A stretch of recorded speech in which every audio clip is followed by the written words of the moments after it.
So then I guess you were at Michigan State for a time period, and then spent some time going back to Florida for a little bit at Florida State, and then going to Clemson. So I guess, and I know you had two stints at Florida State, but I guess in a totality, what did those two opportunities or opportunities, what did that provide you with as you moved on, which I want to talk about, going to the Detroit Pistons, which is, it seems like a different ball game being on the professional ranks as opposed to the collegiate ranks. So what did those stops at Florida State and Clemson, I guess, teach you while you were there?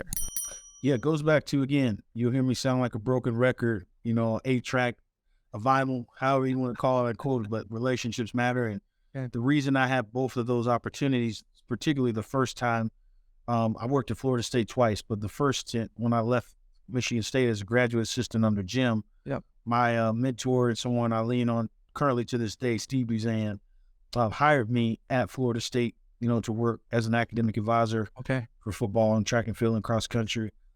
From there, Steve ended up leaving Florida State for an unbelievable opportunity to go to Clemson.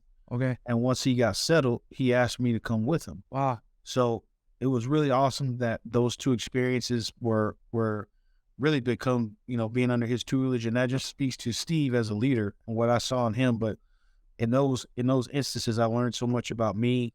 I learned how to be, meticulous in anything that I did when it came to monitoring eligibility and helping student athletes find their why and be successful. At Clemson, my game was elevated as I was given more responsibility Nice. in terms of how I, continue to navigate the field of intercollegiate athletics. And that's when I really found myself as a professional. As I was really moving into some awards. Actually, Steve nominated me for the Professional Promise Award that our association receives. And granted, I was very fortunate to obtain that.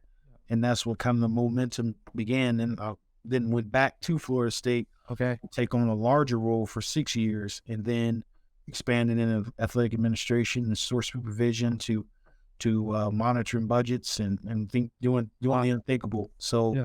but all of that started from what I learned in academic support Yep. and how to leverage and navigate relationships and work with people, which is so critical in this day and age, and really understand how to motivate people and inspire people, because that's a huge thing.